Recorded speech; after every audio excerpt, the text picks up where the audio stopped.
আজকে ভিডিওতে রায়মার্টিন ফসফিত্রা 2024-এর ষষ্ঠ শ্রেণীর ভূগোল বিষয়ে দ্বিতীয় পর্যায় মূল্যায়নের যে 2 নম্বর প্রশ্নটি রয়েছে অর্থাৎ বারাসাত MGM হাই স্কুল এই বিদ্যালয়ের সমস্ত প্রশ্নের উত্তরগুলি করব। তার আগে তোমরা কেউ যদি আমার চ্যানেলে নতুন হয়ে থাকো তাহলে চ্যানেলটি অবশ্যই সাবস্ক্রাইব করে নেবে। একই দিকে যেটা আছে সঠিক উত্তরটি নির্বাচন করে লেখো। একে আছে পৃথিবীর দ্বিতীয় বৃহত্তম মহাদেশ হলো, এটা আফ্রিকা হবে। 2 দাগে বায়ুর আর্দ্রতা মাপা যন্ত্রের নাম হলো হাইগ্রোমিটার। 3 দাগে পৃথিবীর সর্বাধিক বৃষ্টিবহুল স্থান হলো মৌসিনরাম। 4 ব্যাসল্ট শিলা গঠিত অঞ্চলে দেখা যায়, এটা কালো মাটি। 5 বিশ্ব অরণ্য দিবস 21শে মার্চ।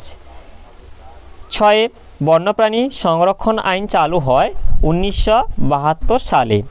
এরপর 2 দিকে আছে শূন্যস্থান পূরণ করো। একে আছে পৃথিবীর দীর্ঘতম হিমবাহের নাম, এটা ল্যাম্বার্ট হবে।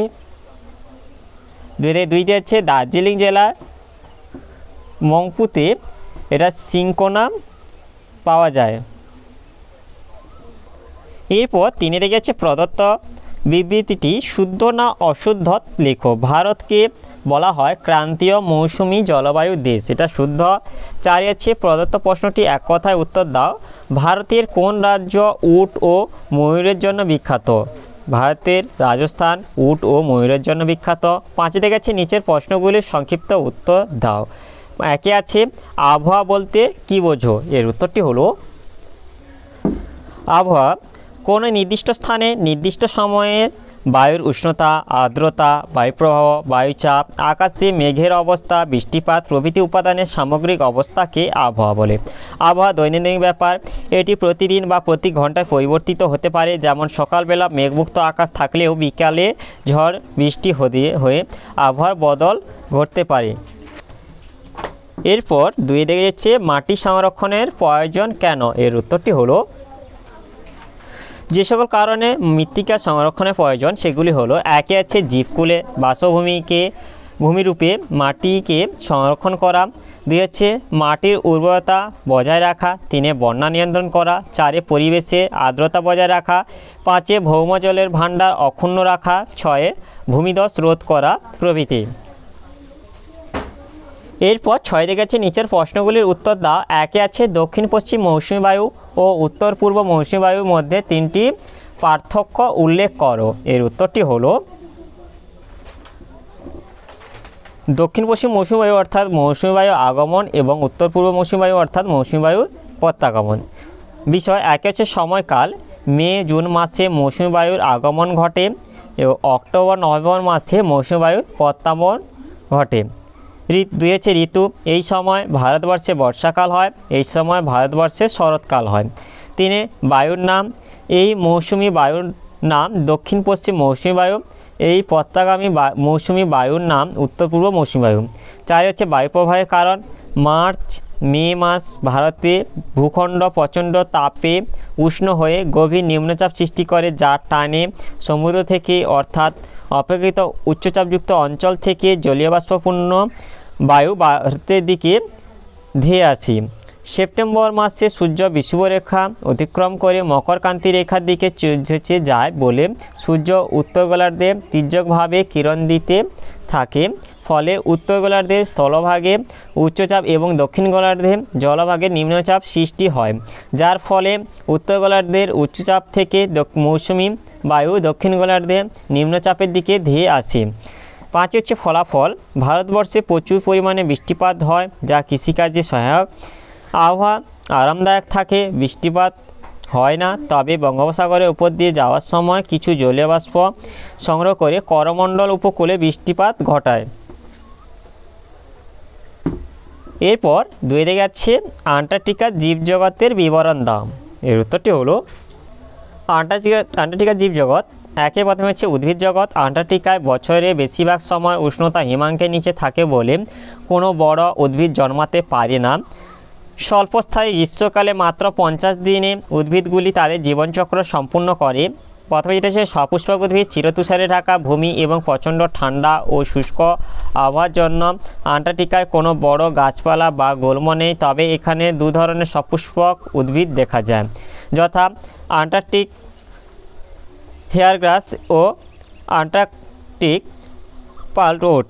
এগুলি সাধারণত মহাদেশে পশ্চিম অংশে দেখা যায়। দুই হচ্ছে মস ও লাইকেন গ্রীষ্মকালে ডিসেম্বর থেকে ফেব্রুয়ারি। সমুদ্রের ধারে বরফগোলা স্থানে মস, লাইকেন, লিভারওর্টস ও শ্যাওলা জন্মাতে দেখা যায়। এখানে প্রায় 100 প্রজাতির মস, 300 থেকে 400 প্রজাতির লাইকেন, 25 প্রজাতির লিভারওর্টস এবং 20 প্রজাতির শ্যাওলা দেখা যায়। এরপর হলো আন্টার্কটিকা মহাদেশের জীবজন্তু।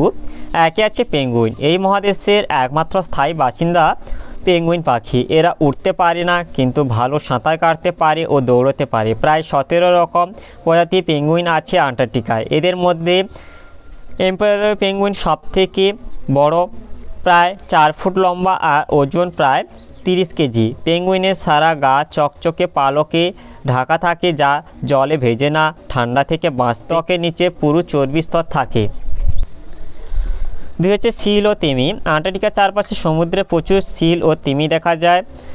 সিল মাছ গ্রীষ্মকালে সমুদ্র তীরে এবং শীতকালে বরফের নিচে বাস করে। এরা দাঁত দিয়ে বরফের মধ্যে গর্ত করে শ্বাস প্রশ্বাসের জন্য বায়ু চলাচলের ব্যবস্থা করে। নীল তিমি, গ্রে, স্পাম, বেলিন, লেপার্ড প্রভৃতি নানা প্রজাতির তিমি এখানে দেখা যায়। আন্টার্কটিকার প্রধান অর্থনৈতিক সম্পদ হলো এই তিমি মাছ। সিল ও তিমি উভয়ই স্তন্যপায়ী প্রাণী। ক্রিল। এখানকার সমুদ্রে প্রচুর পরিমাণে লাল কুচো চিংড়ি জাতীয় সামুদ্রিক প্রাণী দেখা যায়। এদের ক্রিল বলে। ক্রিল পেঙ্গুইনদের প্রিয় খাদ্য।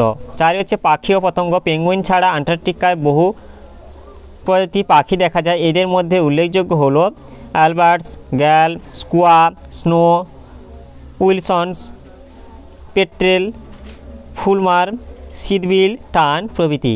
এই মহাদেশে রটিফার, মাইট, মশা প্রভৃতি ছোট ছোট পতঙ্গ দেখা যায়। অন্যান্য জীবজন্তু এছাড়া স্কুইড, আন্টার্কটিকা আইসফিশ, নানান সামুদ্রিক মাছ এখানে দেখা যায়। এরপর সাথে দেখাচ্ছে নিচের প্রশ্নটির উত্তর দাও। বিকল্প প্রশ্নটি লক্ষণীয়। প্রাকৃতিক পরিবেশের ভারসাম্য কীভাবে মানুষের জন্য নষ্ট হচ্ছে তা নিজের ভাষায় লেখো। এর উত্তরটি হলো মানুষের কার্যকলাপে পরিবেশের অবনমন। একে আছে পরিবেশ দূষণ, জনসংখ্যা বৃদ্ধি, অরণ্য ধ্বংস করে কৃষিকাজ, শিল্প স্থাপন, বসতি নির্মাণ, প্রচুর পরিমাণে খনিজ তেল, কয়লা, কাঠ পোড়ানো। এসবের ফলে জল, মাটি, বাতাস প্রভৃতি পরিবেশের মূল উপাদানগুলি দূষিত হয়ে যাচ্ছে। 2 বিশ্ব উষ্ণায়ন। শিল্প কারখানা এবং যানবাহন থেকে নির্গত বিষাক্ত গ্যাসগুলি পৃথিবীর চারিদিকে এমন এক আবরণ তৈরি করে যাতে পৃথিবী থেকে বেরিয়ে যাওয়া তাপ আটকে পড়ে।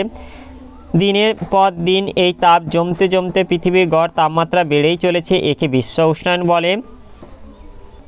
3 ওজোন স্তর ক্ষয়। আমাদের প্রতিদিনের ব্যবহারের জিনিসপত্র যেমন ফ্রিজ, এসি, বেশ কিছু রাসায়নিক দ্রব্য থেকে নির্গত ক্লোরোফ্লোরোকার্বন নামে বিষাক্ত গ্যাস বায়ুমণ্ডলে ওজোন স্তরে পৌঁছে আমাদের এই রক্ষা কবচকে নষ্ট করে দিচ্ছে। এর ফলে চর্ম ক্যান্সার বৃদ্ধি পাবে, চোখে ছানি পড়বে, জীবকুলের বংশবিস্তার ব্যাহত হবে। 4 জীববৈচিত্র্য ধ্বংস। উষ্ণতা বৃদ্ধি, দূষণ বৃদ্ধি, বৃষ্টিপাত হ্রাস প্রভৃতি কারণে ধীরে ধীরে পরিবেশ এমনভাবে পাল্টে যাচ্ছে যে বহু উদ্ভিদ ও প্রাণী প্রজাতির একেবারে বিলুপ্ত হয়ে যাচ্ছে, যেমন ভারতীয় একশৃঙ্গ গণ্ডার। ভূমিক্ষয় ও বন্যার প্রকোপ বৃদ্ধি। নির্বিচারে অরণ্য ধ্বংসের ফলে মাটি আলগা হয়ে পড়েছে এবং তা সহজেই ক্ষয়ের শিকার হচ্ছে। মাটির উর্বরতা হ্রাস পাচ্ছে। এই ক্ষয়প্রাপ্ত মাটি নদী, হ্রদের তলদেশে সঞ্চিত হয়ে তার গভীরতা কমিয়ে দিচ্ছে। ফলে বর্ষাকালে বৃষ্টি হলেই বন্যার সম্ভাবনা বৃদ্ধি পাচ্ছে। এরপর অথবা এটা হচ্ছে বায়ুমণ্ডল কি? বায়ুমণ্ডল না থাকলে কি হতো ব্যাখ্যা করো। এর উত্তরটি হলো পৃথিবীর মধ্যাকর্ষণ শক্তির টানে ভূপৃষ্ঠ থেকে প্রায় 10,000 কিমি উচ্চতা পর্যন্ত বিস্তৃত যে অদৃশ্য গ্যাসীয় আবরণ পৃথিবীকে বেষ্টন করে আছে তাকে বলা হয় বায়ুমণ্ডল। এরপরের উত্তরটি হলো বায়ুমণ্ডল না থাকলে আমাদের কী হতো। এক হচ্ছে প্রাণের সঞ্চার। পৃথিবীর বায়ুমণ্ডলে অক্সিজেন আছে বলে পৃথিবীতে প্রাণের সঞ্চার সম্ভব হয়েছে। 2 হচ্ছে অনুকূল তাপমাত্রা। বায়ুমণ্ডল আছে বলে দিনের বেলা সূর্যের তাপে পৃথিবী খুব উত্তপ্ত হয়ে ওঠে না এবং রাতে খুব শীতল হয়ে পড়ে না। ফলে জীবন ধারণে অনুকূলতা তাপমাত্রা বজায় থাকে। 3 হচ্ছে খাদ্যের যোগান, বায়ুমণ্ডলের জন্যই জলীয় বাষ্প, মেঘ, বৃষ্টিপাত এগুলি সম্ভব। আর বৃষ্টির জলের দ্বারা কৃষিকাজ হয়, উদ্ভিদেরা খাদ্য তৈরি করে, সেই খাদ্য খেয়ে সমস্ত প্রাণীকুল জীবন ধারণ করে। 4 হচ্ছে জলের ভারসাম্য রক্ষা, বায়ুমণ্ডল না থাকলে পৃথিবীর সমস্ত জল সূর্যতাপে বাষ্প হয়ে যেত, কিন্তু বায়ুমণ্ডলের জন্য এই বাষ্প পুনরায় মেঘ বৃষ্টির মাধ্যমে জলরূপে পৃথিবীতে ফিরে এসে জলের ভারসাম্য বজায় রাখে। এরপর 5 হচ্ছে অতিবেগুনি রশ্মির হাত থেকে রক্ষা। পৃথিবীর বায়ুমণ্ডলে যে ওজোন গ্যাসের স্তর আছে তা সূর্য থেকে আসা ক্ষতিকর অতিবেগুনি রশ্মি শোষণ করে নেয়, ফলে আমাদের চর্ম, ক্যান্সার প্রভৃতি রোগের হাত থেকে রক্ষা পাই। 6 হচ্ছে উল্কার হাত থেকে রক্ষা। পৃথিবীর দিকে ধেয়ে আসা উল্কা বায়ুমণ্ডলের সংস্পর্শে জ্বলে ছাই হয়ে যায়, তাই পৃথিবীর কোনো ক্ষতি হয় না। 7 অন্যান্য গুরুত্ব। 1 আছে বায়ুমণ্ডলে নাইট্রোজেন গ্যাস মাটির উর্বরতা বৃদ্ধিতে সাহায্য করে। 2 হচ্ছে অক্সিজেন গ্যাস আগুন জ্বালাতে সাহায্য করে। 3 হচ্ছে কার্বন ডাইঅক্সাইড উদ্ভিদে খাদ্য তৈরিতে লাগে। 4 হচ্ছে ধূলিকণা মেঘ সৃষ্টিতে সাহায্য করে, ফলে বৃষ্টিপাত হয়। 5 হচ্ছে বেলুন প্লেন আকাশে উঠতে পারে। তাহলে আজকের ভিডিওতে আমরা ষষ্ঠ শ্রেণীর ভূগোল বিষয়ে যে 2 থেকে বারাসাত MGM হাই স্কুল এ বিদ্যালয়ের সমস্ত প্রশ্নের উত্তরগুলি শেষ করলাম। আর তোমরা কেউ যদি আমার চ্যানেলটা এখনও সাবস্ক্রাইব করে রাখো তাহলে চ্যানেলটা অবশ্যই সাবস্ক্রাইব করে নেবে। ভিডিওটি ভালো লাগলে ভিডিওটিকে লাইক, কমেন্ট ও শেয়ার করতে ভুলবে না।